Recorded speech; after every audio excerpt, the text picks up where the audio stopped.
Доброе утро, дорогая республика. Понедельник, 7:00. И мы, как всегда, говорим вам доброе, бодрое утро. Вы смотрите телеканал Якутия-24 НВК Саха. И это самая утренняя, самая добрая семейная программа «Утро Якутии». На этой неделе с вами буду встречать каждое утро я, Дарьян Кехва, ну и, конечно, вся наша большая съемочная команда. Ну и, как всегда, конечно, мы наш эфир начинаем с рассказа о погоде. В центральных районах температура воздуха на 6 часов утра была на отметке плюс 4 градуса. В Заречной группе 4,20 со знаком плюс. В южных до 17 градусов тепла, в Вилюйской группе 4 плюс 23. В Нижнеленских 6,23, на западных до 20 градусов тепла. В Колымо-Нигирской группе Улусов 3,18 со знаком плюс, в Янских до 19, на северо-западе плюс 7, плюс 19. В Якутске температура воздуха на 6 часов утра была на отметке плюс 3 градуса. Атмосферное давление 753 миллиметра ртутного столба. Штиль. Сегодня днем без осадков. Ветер переменный 2,7 метров в секунду. Температура воздуха ожидается днем до плюс 21 градуса.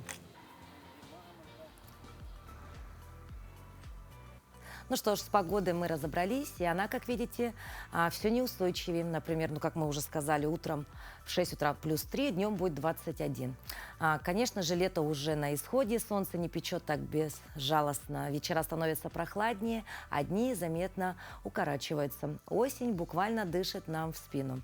Самое время остановиться на мгновение, оглянуться назад и спросить себя, а что мы вообще успели за этих 3 теплых месяца? Чем запомнилось это лето, что удалось сделать, а что так и осталось в планах? Мы вышли на улицы и задали эти вопросы случайным прохожим. И вот, что они нам рассказали. Этим летом планировали выжить с маленьким ребенком в первый год. Успели съездить на все лето к родителям, бабушке, дедушке, в деревню. Побыли.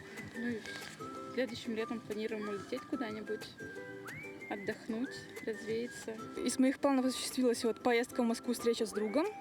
Также в моих планах было начать саморазвиваться. Я, в принципе, хоть и не так быстро, как ожидалось, но все-таки потихоньку тоже хорошо. Я начала учиться делать игры в гейммейкере потихоньку там читать книги, пытаться как-то меньше в телефоне сидеть. Это участие на Гикфесте. Я хоть и там не косплеил, но там было очень клево.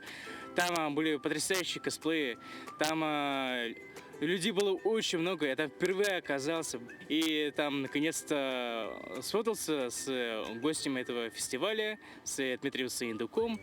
Наконец-то получил автограф. У меня кумир с самого детства. Очень радостно на душе. Этим летом я была на даче, отдыхала. Маме помогала, купалась. Этим летом работала.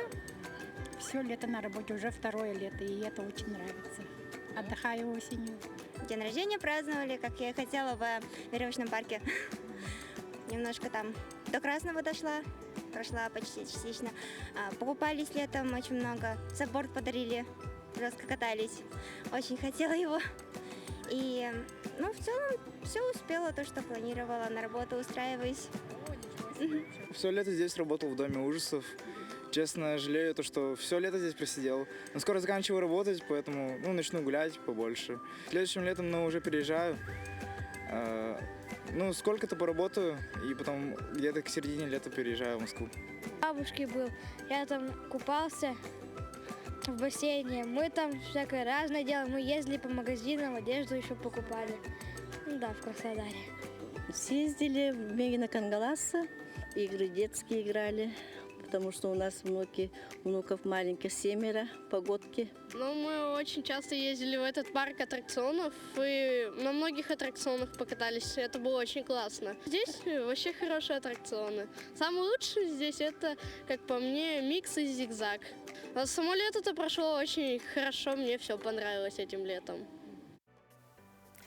Итак, мы сейчас передаем слово нашим коллегам из новостного отдела. Давайте узнаем, что же произошло в нашей республике за последние сутки, и, конечно, что же произошло за ее пределами.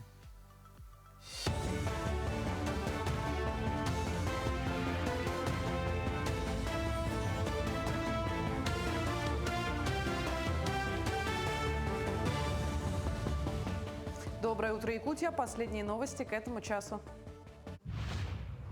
Правительство России выделит около 200 миллионов рублей из резервного фонда на повышение производительности труда на промышленных предприятиях. Средства пойдут в рамках нацпроекта «Эффективная и конкурентная экономика» на реализацию не менее 40 проектов в компаниях-участниках программы «Производительность труда». Деньги помогут внедрить цифровые решения, оптимизировать планирование и привлечь экспертов для устранения потерь на производстве. Ожидается, что благодаря этим мерам производительность труда будет расти минимум на 5% в год, а бизнес-процессы перестроят по принципам бережливого производства. Минимальный школьный набор в этом году подорожал на 7% по сравнению с 2025 и теперь обойдется в 19 114 рублей. При этом с 1 по 10 августа родители активнее покупали отдельные товары, например, пеналы, наборы тетрадей и детские кроссовки, хотя средний чек по ряду позиций снизился. В то же время спрос на рюкзаки, школьную форму, дневники и некоторые элементы одежды немного упал. Аналитики считают, что это не из-за экономии, а потому что родители откладывают крупные покупки на конец августа, когда школы дают четкие рекомендации по форме и принадлежностям.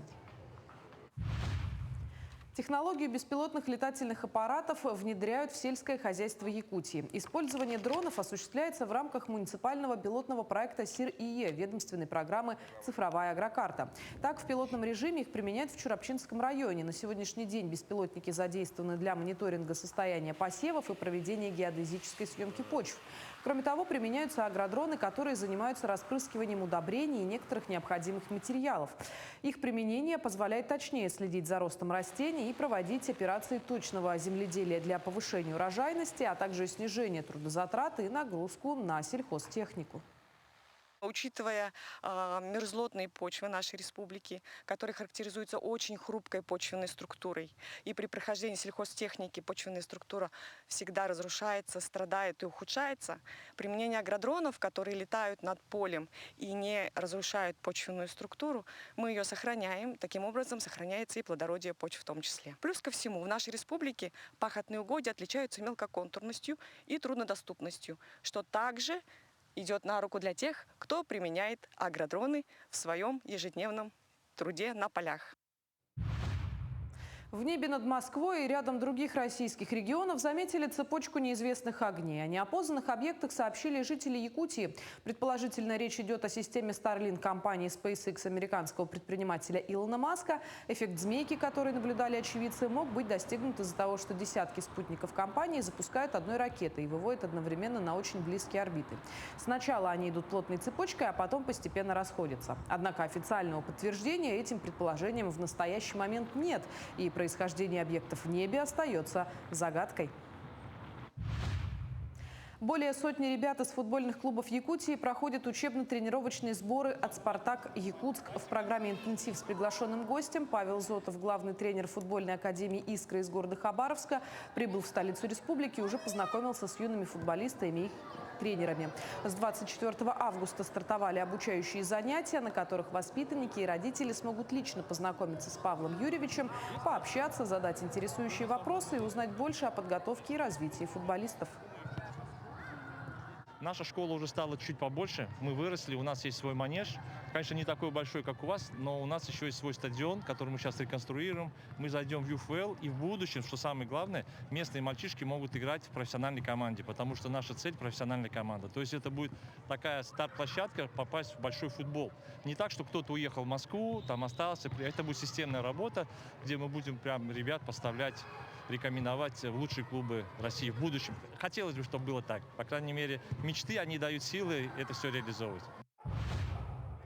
Боксеры из 5 стран сойдутся на ринге турнира «Вызов Севера» в Якутске. Вечер профессионального бокса пройдет уже 30-го в спорткомплексе «Триумф». Ожидается, что на ринге встретятся представители России, Узбекистана, Филиппин, Конго и Ирана. Главный интерес местной публики вызовут поединки Петра Васильева и Михаила Варламова. Ну а откроют вечер Артем Шульц из Алтайского края и Всеволод Гвоздеев из Краснодарского. 4-раундовый бой состоится в категории до 71 килограмма. На этом пока все. Эфир телеканала продолжит программа «Утро Якутии». Оставайтесь с нами. Мы продолжаем наш утренний эфир. Когда пожилому человеку становится сложно справляться с повседневными делами самостоятельно, семье приходится решать, какой формат помощи будет для него комфортным. Дом-интернат в таком случае может быть не только местом ухода, но и пространством для общения, занятий и активной жизни. В Капитоновском доме-интернате этому уделяют особое внимание. Сегодня об этом мы поговорим с директором учреждения Алексеем Петровичем Шестаковым и Галиной Александровной Власовой, которая работает здесь с самого основания учреждения. И это уже 55 лет. Доброе утро. Доброе утро. Ну, конечно, первый вопрос будет адресован непосредственно к директору, да, к вам, Алексей Петрович. Расскажите немножечко вообще о том, как работает интернат и чем живет сегодня. Ну, сегодня у нас 55-летний юбилей. 24 августа 1971 года был основан наш интернат, дом-интернат. В нашем учреждении сейчас работает 160 работников, проживает 201 человек. Ну, интернат живет своей жизнью, выполняет государственные задачи по уходу за пожилыми и инвалидами. Ну,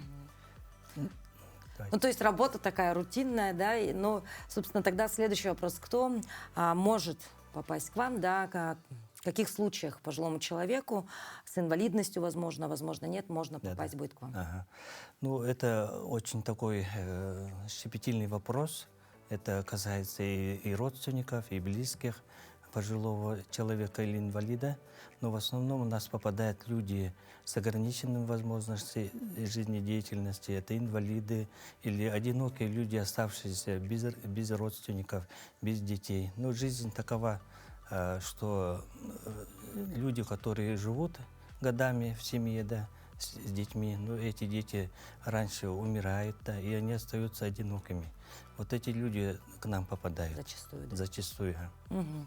Галина Александровна, ну, как мы уже сказали, вы работаете с самого основания, да, дома-интерната. Вот как за это время изменился Капитоновский дом-интернат? Дом-интернат наш изменился, конечно, в лучшую сторону.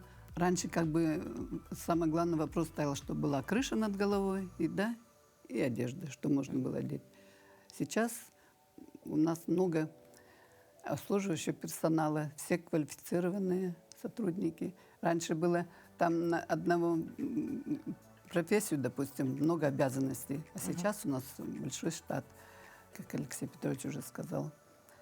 Ну, Дом инвалидов наш развивается, оказывается, социальные услуги, большое внимание уделяют медицинскому сопровождая больным. У нас много кабинетов медицинских, ЛФК, физкабинет, ну, такие вспомогательные кабинеты, стоматологический кабинет. И наших проживающих возят даже в стоматологию в город Якутск, протезирование делают. Кабинет ЛФК большой занимаются. Большая столовая у нас. Большая столовая на 100 мест и 2 столовых на 50 мест. Банно-прачечная большая. Там баня, даже есть парная. То есть и попариться можно, да?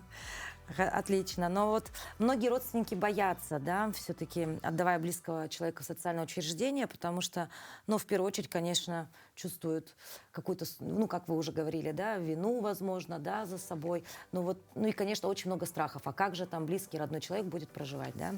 Вот почему такого отношения не стоит бояться? Ну, сейчас жизнь развивается, наука развивается. Пожилому человеку или инвалиду легче быть в социальном учреждении, где оказывается профессиональный уход. И не стоит бояться сдавать, ну, своего пожилого или инвалида, если вы не умеете ухаживать профессионально, да. У нас, ну, когда человек находится в таком учреждении, у него продлевается жизнь. У нас люди живут, в этом году, да, сегодня у нас будет торжественное мероприятие для проживающих, и будем чествовать наших старожилов. У нас мы почетный знак им приготовили, и почетный знак старожил будут получать 2 человека. Это 50, по 50 лет они живут в нашем доме, хотя они инвалиды, и вот благодаря такому профессиональному уходу люди, ну как, живут достойно. Достойно, Галина Александровна, у вас сложилась целая трудовая династия, да, если я не ошибаюсь, да, в социальной сфере. Почему именно эта работа стала делом всей вашей семьи? Я хочу сказать, это началось все от мамы. Мама тоже сразу где-то с 21 года начала работать в Томодском доме-интернате. Она много лет, ну, около 30 лет она отдала работу. Я в школу, когда начала ходить, младшие классы, я бегала к ней. Она работала нянечкой, раньше называли санитары. Я бегала к ней, как бы помогала. То попить кому-то подать, то там тросточку, раньше не тросточки, а палочки были подать. В общем, я как могла, так и помогала. Потом уже в старших классах я работала у них в столовой. 2 лета, ну летом работала, тоже помогала. И вот у меня потом мама требовалась уход, у нее был инсульт. Вот. То есть... После этого пошли. Да, я приехала сначала, потом я здесь вышла замуж, родила детей. Сын после армии работал водителем. Второй сын до сих пор работает, слесарь-сантехник. Сестра уже 50 лет работает, ее сын работает. Дочь моя работала. В общем, нас набралось на сегодня 211 лет. Семейного стажа? Да, семейного стажа. 211 лет. Алексей Петрович, а вот сегодня, чем помимо, да, того, что вот ухаживают за пожилыми, да, у вас, вот насчет активной жизни, расскажите, чем они занимаются? Ну, мы внедряем программу «Активное долголетие», национального проекта «Семья». И у нас проживающие занимаются активным отдыхом, ездят туристические туры по Золотому кольцу России. В прошлом году ездили в город Хикхе, стоматологический тур. И кроме того, мы 3-й год, вот послезавтра будем проводить спартакиаду проживающих 5 домов-интернатов в республике. Это уже стало традицией. В прошлом году мы ездили в Намский социальный геронтологический центр, и там проводили спартакиаду. Кроме того, выступаем в различных самодеятельных концертах. Наши проживающие занимаются творчеством, рукоделием, да, и пишут стихи. Мы готовим сборник книги, да, которые на произведение наших проживающих. Вот такое. То есть активная жизнь, да? Активная жизнь у нас продолжается. Галина Александровна, а как вот спустя столько лет, 55 лет, это огромный стаж, да, вот вы сохраняете интерес к своей работе, да, ну и в целом, ведь нам, наверное, многие говорят, да уйди ты уже на пенсию, сиди и отдыхай. Спасибо за такой вопрос, но, правда, еще мне такое никто не говорит. Да? Но меня вдохновляет мой коллектив. Мы и трудности, и радости все делим пополам. Коллектив сплоченный. Нет такого, что, в общем, получается один за всех, все за одного. Да. Ну, а в целом, что бы вы сегодня хотели сказать, допустим, людям, которые, возможно, вот сомневаются сделать такой шаг, да, может быть, думали об этом, да, ну, в целом, наверное, каждый из нас рано или поздно задумывается на такую тему, да, может быть, как-то подбодрить, может быть, как-то посоветовать.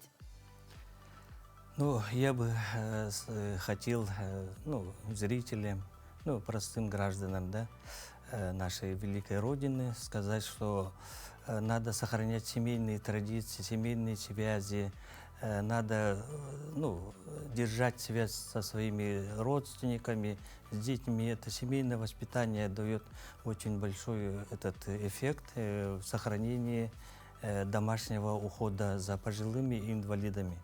Потому что когда в семье все хорошо, все друг друга знают, да, из 100 человек родственников, да, этого пожилого или инвалида кто-нибудь да возьмет себе домой ухаживать. Но в основном наше учреждение нацелено на социализацию, на активное долголетие, да. И мы стараемся, кто желает домой идти выписываться, да, то мы помогаем ему идти обратно домой. Спасибо большое за то, что посетили наш эфир. Мы поздравляем вас и ваш коллектив с такой знаменательной датой 55 лет. И желаем вам хороших рабочих трудовых будней. Ну и спасибо вам за ваше благое дело. Спасибо большое, что пригласили. Вот так, минута за минутой складывается наше утро. Это проснуться, собраться, проверить, все ли на месте, ну и, конечно, уйти в рабочие будни. И кажется, что в этот момент каждая секунда на счету. Но есть одна вещь, которая на самом деле экономит время, а не отнимает его. И это зарядка. Всего 5 минут бодрых движений, и вы проснетесь быстрее, чем, допустим, от чашечки кофе. Давайте прямо сейчас сделаем пару простых упражнений, чтобы день начался не только организованно, но и энергично.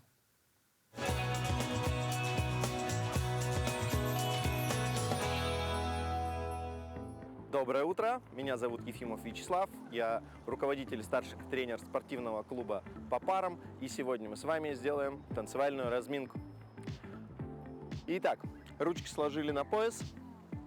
Мы сегодня будем танцевать танец, который называется венский вальс. Итак, для того, чтобы себя настроить на этот танец, согнем коленочки и на месте шагаем по 3 шага. Топы. 1, 2, 3. 1, 2, 3. 1, 2, 3. 1, 2, 3. 1, 2, 3. 1, 2, 3. 1, 2, 3. 1, 2, 3. Дальше. Танцуем движение, которое называется маленький квадратик. Опускаемся вниз, делаем коленочки согнутые. С правой ножки шагаем вперед. С левой шагаем в сторону. Собираем ножки вместе. С левой ножки шагаем назад. С правой шагаем в сторону. Собираем ножки вместе. Повторяем. Правой, левой вместе.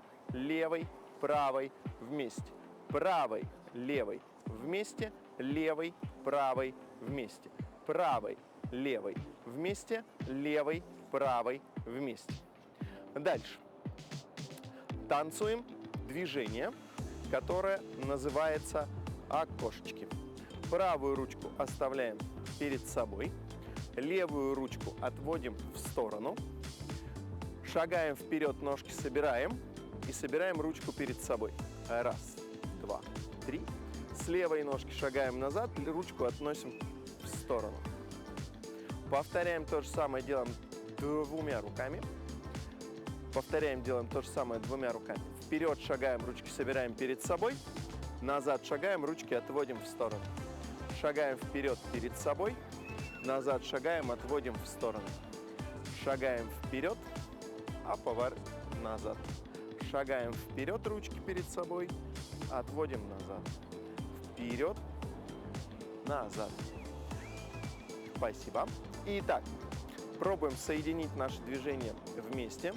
Ручки убираем на пояс. Шагаем на месте. 1, 2, 3. 2, 2, 3. 3, 2, 3. 4, 2, 3. 5, 2, 3. 6, 2, 3. 7, 2, 3. 8. С правой ножки танцуем маленькие квадратики. 3, 2, 3. 4, 2, 3. 5, 2, 3. 6, 2, 3. 1, 2, 2, 2, 3. 1, 2, 2, 2, 3. 1, 2, 3, 2, 2, 3, 2, 3, 4, 2, 3, 5, 2, 3, 6, 2, 3, 7, 2, 3, 8. Тем временем на реках Якутии навигация в самом разгаре. До октября, пока реки не встали, нужно успеть завести необходимые для якутян, особенно в северные улусы, где нет круглогодичных дорог, грузы. Это и топливо, и продовольствие, и медикаменты. Северный завоз в Якутии – это не просто логистика. Это буквально вопрос жизни для сотен тысяч людей. О том, как доставляются грузы по рекам республики, и о людях, которые задействованы в этом процессе, расскажем далее. Каждый год в короткую летнюю навигацию по рекам Якутии идет караван судов. Топливо, продукты, стройматериалы, медикаменты – все это грузят на баржи и отправляют в отдаленные улусы, где нет круглогодичных дорог. Только в арктические районы по рекам Оленек, Яна, Индигирка, Колыма нужно успеть завести более 300 тысяч тонн различных грузов. Существует два маршрута завоза грузов. Это первый, это у нас с реки Лена, с Якутска, с Нижнего Бестяха, с Усть-Кута. Груз судами река-море плавания по реке выходит в море и дальше доставляется до Тикси, Нижнеянска, до устья реки Индигирка и до порта Зеленый мыс. После этого мелкосидящими судами с Нижнеянска до Северного Усть-Куйги, с устья реки Индигирки до Чукурдаха и до Белой горы, от Зеленого мыса до Среднеколымска и Зарянка доставляется груз мелкосидящим флотом. Второй же маршрут – это когда морские суда по Североморскому пути приходят с Архангельска и с Мурманска, ну и других пунктов отгрузки, в зависимости от потребностей заказчиков, до тех же самых устьевых участков на Яне, на Индигирке, на Колыме. И наши суда река-море плавания уже здесь, в условиях открытого моря, переваливаются и уже доставляют груз до конечных пунктов. Самая значимая часть грузов – это уголь, нефть и нефтепродукты, а также грузы для местных предпринимателей, которые везут продукты питания, товары для бытовых нужд. Так как мы кооператив, который занимается переработкой рыбы, как видите, мы отправляем свежие продукты питания, которые необходимы для рыбака. На грузовом причале в микрорайоне Даркылах в Якутске производится перевалка и обработка грузов. На наш причал подошел корабль «Сибирский», теплоход «Пашнин», капитан Пашнин. На данный момент пункт направления у него идет Зеленый мыс, Среднеколымск, Зарянка, Черски. И груз у него разный груз, контейнера, сборные, строительные материалы. Казалось бы, северный завоз – удел только крепких мужчин. Однако и женщины в этой сложной логистической цепочке играют далеко не последнюю роль. Надо обязательно проверять все, проверять, куда идет груз, читать все по перечню, все пересчитывать, маркировать груз, чтобы не было путаницы при погрузке судна. Мы сейчас грузим судно «Сибиряк» на Черский, и там у нас несколько идет пунктов направления, и груз отправляем на север. В этом году судоходная обстановка на реках Якутии стабильная. Перевозки нефтепродуктов, угля и других жизненно важных грузов ведется без срывов. А это значит, что даже в самом далеком селе люди этой зимой будут с хлебом, теплом и светом. Туяра Филиппова, Семен Егоров, Якутск. 24 августа – День контрастов. С одной стороны, это Международный день странной музыки, который призывает выйти за рамки привычного. А с другой – день рождения картофельных чипсов. Это, так сказать, изобретение, которое тоже появилось благодаря небольшому кулинарному эксперименту. Какой из этих поводов вдохновит вас сегодня? Выбирайте сами.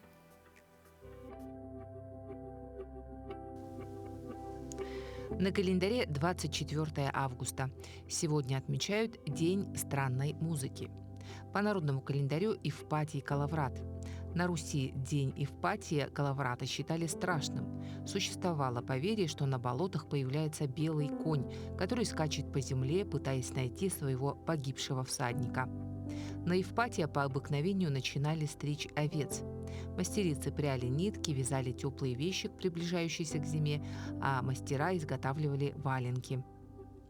Это день в истории. 79-й год. Извержение вулкана Везувия уничтожило города Помпеи и Геркуланум. 1572. В этот день в Париже началась массовая расправа католиков с протестантами-гугенотами. Варфоломеевская ночь.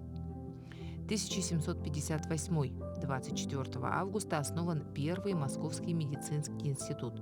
Сегодня Первый Московский государственный медицинский институт имени Сеченова. 1853. Этот день считается днем рождения чипсов. 1876. Началась вторая центральноазиатская экспедиция Николая Пржевальского. В этот день родились Лев Голицын, русский промышленник, основатель виноделия в Крыму. Пауло Коэльо, бразильский прозаик и поэт. Жан-Мишель Жар, французский музыкант, композитор, один из пионеров электронной музыки. Стив Гутенберг, американский актер, продюсер, сценарист и режиссер. Салижан Шарипов, российский космонавт, летчик-инженер, герой России и Киргизии.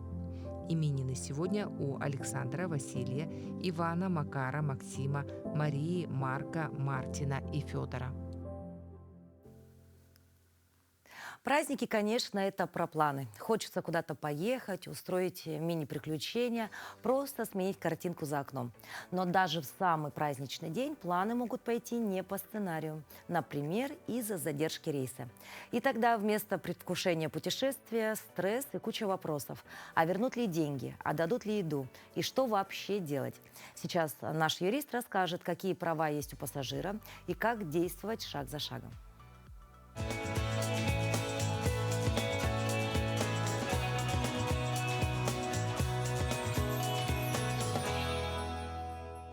Если авиакомпания сообщила о задержке или отмене вылета рейса более чем за сутки, то вам предложат либо получить билет на другой ближайший рейс, либо оформить возврат.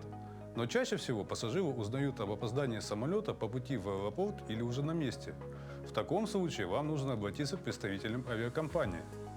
Попросите поставить на маршрутной квитанции или на посадочном талоне печать с отметкой о задержке или отмене рейса. Это пригодится, если в дальнейшем вы решите получить денежную компенсацию от перевозчика. Кстати, по этой же причине не лишним будет собирать чеки за все, что вы купили во время задержки. Например, стаканчик кофе или сэндвич. Только учтите, что возмещать трату на бутылку шампанского или сеанс массажа вам, скорее всего, не будут.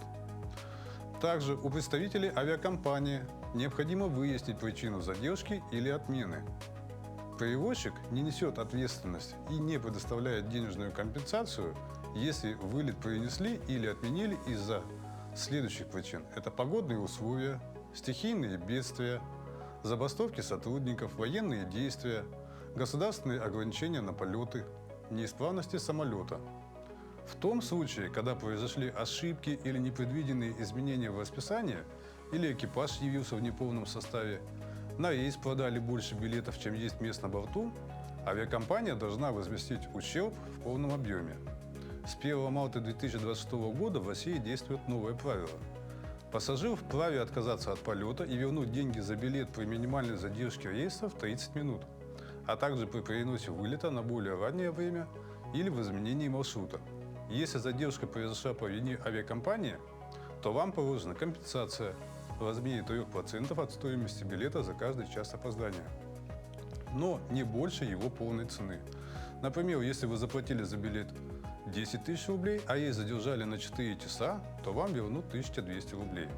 Помимо этого, пассажир может потребовать, чтобы перевозчик оплатил штраф в размере 100 рублей за каждый час задержки, но не более половины от стоимости билета.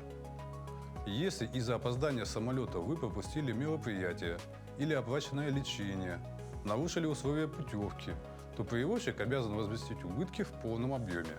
Знайте свои права. Билет на самолет – это, конечно, шанс куда-то улететь, увидеть новое и начать с чистого листа. А для ребенка, который ищет семью, таким билетом становится возможность попасть в дом, где его ждут. Сейчас мы расскажем о детях, которые ждут своих родителей.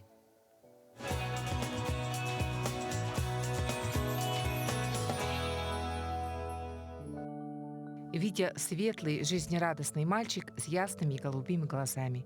С открытой улыбкой и теплым взглядом он сразу располагает к себе. Совсем скоро станет первоклассником и с нетерпением ждет этого важного шага и с интересом готовится к школе.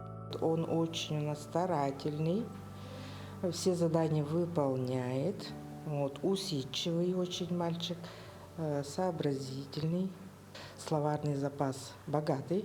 По сути, уже готов к школе. Витя с удовольствием учит стихи, знает сказки и может пересказать рассказы с логикой и выразительностью. Недавно он принял участие в районном конкурсе чтецов на эвенкийском языке. Урон, урон, урокон. Ихили со аял на насенение макан, холгакари химакар. По характеру Виктор доброжелательный, уравновешенный и искренний ребенок. Он легко находит общий язык как со сверстниками, так и со взрослыми. С интересом изучает окружающий мир, задает много вопросов, с удовольствием рассматривает детские энциклопедии и смотрит познавательные мультфильмы. С особым увлечением он играет с машинками и конструкторами, создавая сложные композиции и демонстрируя пространственное мышление, терпение и усидчивость. Он не торопится, все делает вдумчиво, с полной отдачей и любовью к процессу.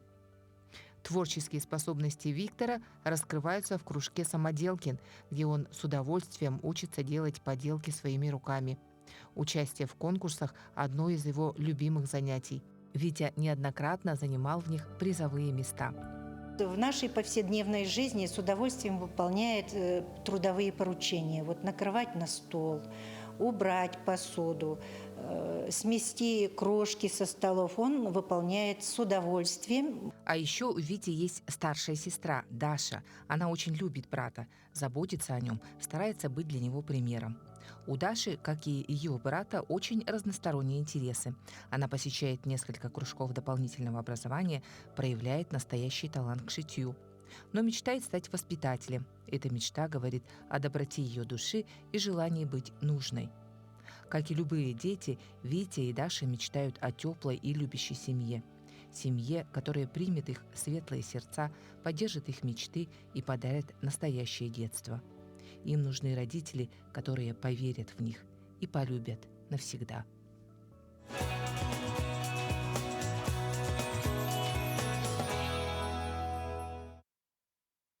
Кому-то опорой служит семья, кому-то постоянное планирование дел, а кому-то просто уверенность, что день пройдет нормально. Иногда такой маленькой опорой становится гороскоп. Не как истина в последней инстанции, а как, возможно, повод улыбнуться и чуть мягче отнестись к себе.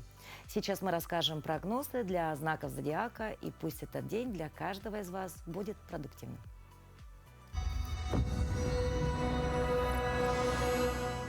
Овны. На этой неделе возможны неожиданные повороты в финансовых вопросах. Лунное затмение в Рыбах 27 августа активирует сферу уединения и исцеления. Поэтому в конце недели может возникнуть потребность взять паузу и восстановить силы. А в понедельник и вторник будьте внимательны к деталям, планеты советуют не торопиться с решениями. Тельцы. Неделя принесет серьезные перемены в жизни. Затмение в секторе надежд и мечтаний может подарить радостные события и даже большую победу. Однако возможен временный уход в себя. Не пугайтесь, одиночество поможет переосмыслить происходящее и заложить фундамент для нового будущего. Близнецы. Разговоры и общение на этой неделе могут оказаться особенно плодотворными. В личной жизни возможно новое знакомство или возобновление былых чувств. Однако будьте осторожны, эмоции могут расходиться с реальностью, проявляйте разумный подход к своим чувствам. Раки. Наступает время пересмотреть свои убеждения. Затмение в секторе расширения может усилить стремление к свободе и даже подтолкнуть к дальней поездке. Вам больше не нужно активно отстаивать свои позиции, но вы можете продолжать обороняться по инерции. Обратите внимание на эмоциональную составляющую жизни. Львы. Это ваше время для значительных перемен. Затмение коснется финансовой сферы, возможно, выплаты или, наоборот, долги. Вам необходима детальная проработка всех планов, особенно в отношениях с другими людьми. Повремените с важными решениями и не брезгуйте советами опытных людей. Девы. С 24 августа начинается ваш сезон, и неделя обещает быть весьма успешной. Смело беритесь за любые дела, особенно за те, которые начаты, но еще не доведены до конца. 25 августа Меркурий входит в Деву, делая мышление более практичным и точным. Ближе к концу недели все задумки начнут реализовываться. Весы. Вас ожидает период умиротворения и спокойствия. Вам необходимо остановиться, прекратить суету и стремиться к гармонии с собой. Честные разговоры и готовность идти на компромисс принесут хорошие плоды в отношениях. Скорпионы. Сейчас вы можете быть в плену иллюзий. Это неблагоприятный период для принятия решений, поэтому лучше остановить суету мыслей и просто плыть по течению, дожидаясь благоприятного момента. Стрельцы. В начале недели возможно чувство подавленности. Старайтесь не срываться на близких, резкие слова могут привести к долгой ссоре. Вместо этого начните воспринимать свою большую мечту серьезно. Составьте практический план вместо того, чтобы просто думать о ней. Козероги. Ваши самые важные отношения потребуют особого внимания, особенно в вопросах дома и семьи. Слушайте внимательно, задавайте вопросы и не додумайте за других. Чем больше терпения вы проявите, тем лучше будет результат. Водолеи. Правильный разговор в правильное время может изменить все. Будьте честны, слушайте с открытым умом, это касается всех ваших отношений. В середине недели Луна в Водолее пробудит интерес ко всему новому. В голову придут неожиданные идеи. Рыбы. Лунное затмение 27 августа происходит в вашем знаке и станет последним таким на много лет. Финансовые вопросы потребуют вашего пристального внимания. Читайте мелкий шрифт и принимайте решения на основе фактов.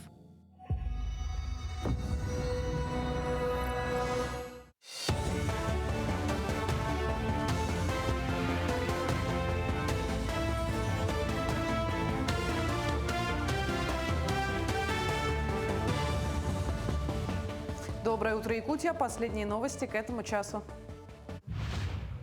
Правительство России выделит около 200 миллионов рублей из резервного фонда на повышение производительности труда на промышленных предприятиях. Средства пойдут в рамках нацпроекта «Эффективная и конкурентная экономика» на реализацию не менее 40 проектов в компаниях-участниках программы «Производительность труда». Деньги помогут внедрить цифровые решения, оптимизировать планирование и привлечь экспертов для устранения потерь на производстве. Ожидается, что благодаря этим мерам производительность труда будет расти минимум на 5% в год, а бизнес-процессы перестроят по принципам бережливого производства.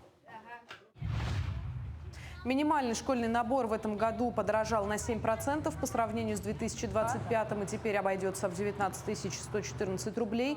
При этом с 1 по 10 августа родители активнее покупали отдельные товары, например, пеналы, наборы тетрадей и детские кроссовки, хотя средний чек по ряду позиций снизился. В то же время спрос на рюкзаки, школьную форму, дневники и некоторые элементы одежды немного упал. Аналитики считают, что это не из-за экономии, а потому что родители откладывают крупные покупки на конец августа, когда школы дают четкие рекомендации по форме и принадлежностям. Технологию беспилотных летательных аппаратов внедряют в сельское хозяйство Якутии. Использование дронов осуществляется в рамках муниципального пилотного проекта СИР-ИЕ ведомственной программы «Цифровая агрокарта». Так, в пилотном режиме их применяют в Чурапчинском районе. На сегодняшний день беспилотники задействованы для мониторинга состояния посевов и проведения геодезической съемки почв. Кроме того, применяются агродроны, которые занимаются распрыскиванием удобрений и некоторых необходимых материалов. Их применение позволяет точнее следить за ростом растений и проводить операции точного земледелия для повышения урожайности, а также снижения трудозатрат и нагрузку на сельхозтехнику. Учитывая мерзлотные почвы нашей республики, которые характеризуются очень хрупкой почвенной структурой, и при прохождении сельхозтехники почвенная структура всегда разрушается, страдает и ухудшается, применение агродронов, которые летают над полем и не разрушают почвенную структуру, мы ее сохраняем. Таким образом сохраняется и плодородие почв в том числе. Плюс ко всему, в нашей республике пахотные угодья отличаются мелкоконтурностью и труднодоступностью, что также идет на руку для тех, кто применяет агродроны в своем ежедневном труде на полях. В небе над Москвой и рядом других российских регионов заметили цепочку неизвестных огней. О неопознанных объектах сообщили жители Якутии. Предположительно, речь идет о системе Starlink компании SpaceX американского предпринимателя Илона Маска. Эффект змейки, который наблюдали очевидцы, мог быть достигнут из-за того, что десятки спутников компании запускают одной ракетой и выводят одновременно на очень близкие орбиты.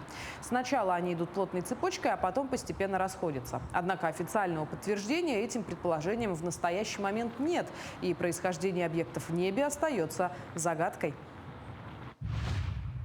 Более сотни ребят из футбольных клубов Якутии проходят учебно-тренировочные сборы от «Спартак Якутск». В программе «Интенсив» с приглашенным гостем Павел Зотов, главный тренер футбольной академии «Искра» из города Хабаровска, прибыл в столицу республики и уже познакомился с юными футболистами и их тренерами. С 24 августа стартовали обучающие занятия, на которых воспитанники и родители смогут лично познакомиться с Павлом Юрьевичем, пообщаться, задать интересующие вопросы и узнать больше о подготовке и развитии футболистов. Наша школа уже стала чуть побольше, мы выросли, у нас есть свой манеж. Конечно, не такой большой, как у вас, но у нас еще есть свой стадион, который мы сейчас реконструируем. Мы зайдем в ЮФЛ, и в будущем, что самое главное, местные мальчишки могут играть в профессиональной команде, потому что наша цель – профессиональная команда. То есть это будет такая старт-площадка попасть в большой футбол. Не так, что кто-то уехал в Москву, там остался. Это будет системная работа, где мы будем прям ребят поставлять, рекомендовать в лучшие клубы России в будущем. Хотелось бы, чтобы было так. По крайней мере, мечты, они дают силы это все реализовывать.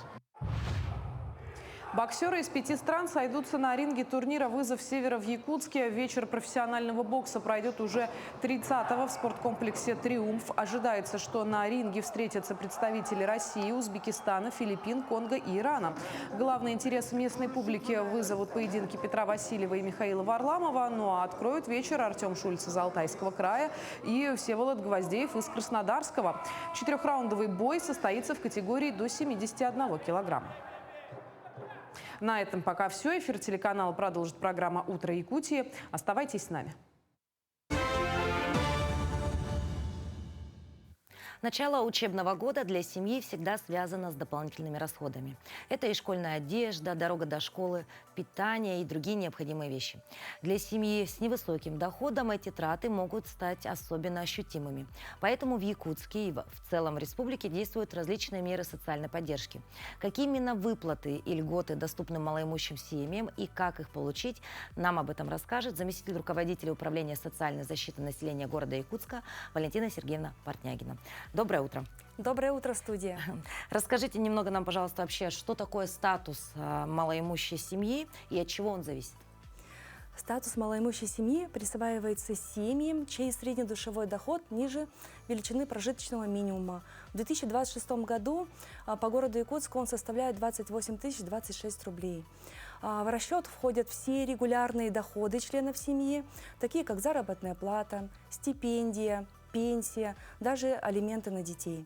И расчет производится за 3 месяца, предшествующие месяцу подачи заявления. Угу.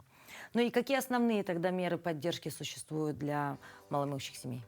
Ну вот смотрите, статус малоимущей семьи, он дает льготы и в других ведомствах, не только Управление соцзащиты. Например, по линии социального фонда оформляется и детское пособие от детей от 0 до 17 лет. Его размер тоже зависит от среднедушевого дохода семьи и может составлять 50, либо 75, либо 100% от величины прожиточного минимума. По линии Министерства образования, например, если в семье есть воспитанники детского сада, то родители из числа малоимущих семей могут получить компенсацию родительских взносов. По линии Министерства ЖКХ, к примеру, многодетная семья может оформить субсидию на оплату жилищно-коммунальных услуг. По линии же Управления социальной защиты дополнительно можно оформить справку на социальную стипендию, если в семье имеется студент среднепрофессионального либо высшего учебного заведения. Если мы говорим все-таки вот о школьниках, да, что положено школьникам, если у вас все-таки уже есть статус малоимущей семьи? Ну вот, к примеру, школьник может воспользоваться правом на бесплатный проезд в общественном транспорте. Есть такая помощь. Это имеется в виду городской транспорт, либо пригородный, не включая такси. Для того, чтобы оформить, нужно обратиться в свою школу, в свое образовательное учреждение, либо напрямую Алмаз-Регионбанк и оформить карту жителей Якутии. Если ребенок младше 13 лет, это будет карта юного жителя Якутии. Также дети из малоимущих семей, которые обучаются в начальных классах с 1 по 4, имеют право на бесплатное горячее питание в школе. Это очень хорошее подспорье семьям, очень такая мера действенная. Ну вот сегодня многие родители собирают только детей к школе, да, и здесь, конечно, очень много трат, да, на это. А есть ли какая-то помощь вот именно по сбору к 1 сентября? Да, конечно, есть. Один раз в календарный год многодетная малоимущая семья имеет право оформить выплату на покупку школьной формы либо спортивной формы на одного школьника. Да? Если таких детей в семье 2, то выплата будет назначаться на каждого ребенка. И сумма составляет на одного ребенка 4806 рублей. Ну, достаточно хорошая сумма, да? Что такое социальный контракт? Это ведь тоже одна из мер поддержки? Да, действительно. Если семья попадает в длительную, так скажем, ситуацию тяжелую, да, социальный контракт – это тот механизм, который позволяет семье за счет собственных внутренних ресурсов найти способ выйти из этого положения. Социальный контракт назначается малоимущим семьям, и приоритетным правом в 2026 году это пользуются многодетные семьи, демобилизованные участники специальной военной операции и члены их семей. Мы реализуем такие направления, как поиск работы. Здесь выплата может составить более 100 тысяч рублей. Помимо этого мы компенсируем затраты на прохождение курсов повышения квалификации и стажировку работодателя. Еще одно направление – это открытие своего собственного дела. Здесь сумма поддержки достигает до 500 тысяч рублей, то есть 500 000. И она зависит от бизнес-плана заявителя. И также мы помогаем следующим направлением – это реализация развития личного подсобного хозяйства. Здесь сумма достигает 200 тысяч рублей. Но можно ли, допустим, семье, вот статус малоимущих, получить сразу несколько выплат? Да, конечно, это вообще нормальная практика. То есть одна семья может получать детское пособие, может оформить льготу ЖКХ, например, да, получать материальную помощь и при этом реализовать свою программу по социальному контракту. Вот так, да? Ну а какие тогда необходимы документы для оформления этих мер поддержек, да и куда вообще стоит обратиться? На самом деле пакет документов очень простой. Достаточно предъявить паспорта законных представителей родителей и свидетельство о рождении детей. И также банковские реквизиты, счет, карты МИР. Если раньше мы запрашивали, например, доходы семьи, да, справки с места работы, то сейчас мы это не делаем, мы запрашиваем по электронному документу оборота.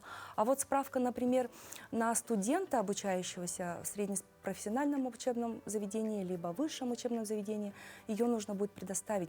Но тогда будет 10 дней у заявителя, чтобы донести эти документы. Да? Ну а что делать, допустим, если вдруг вот, при оформлении ты подходишь под критерии малоимущей семьи, да, но в течение года твои доходы увеличились, и как ты вылетаешь оттуда автоматически, или нужно самой об этом сообщить, или вы все видите? Вот смотрите, справка о признании малоимущего, она действует 1 год. В течение этого года все льготы сохраняются за семьей, да? А вот когда подходит срок действия этой справки, то я всем рекомендую заглянуть на страничку нашего сайта управления соцзащиты. И там есть у нас калькулятор для подсчета среднедушевого дохода. То есть автоматически все вбиваешь и смотришь, можно попадаешь посмотреть, попадаешь или нет, а после этого уже подать заявление. Валентина Сергеевна, спасибо большое за подробную информацию. И вот на такой ноте мы завершаем наш утренний эфир. Желаем вам хорошего, продуктивного рабочего дня. Ну а нашим дорогим телезрителям желаем прекрасного настроения. Понедельник день тяжелый, но я думаю, многие из вас справятся со всеми поставленными задачами. Если вдруг пропустили что-то у нас в эфире, вы всегда можете пересмотреть наши сюжеты на наших социальных сетях. Пожалуйста, заходите, присоединяйтесь.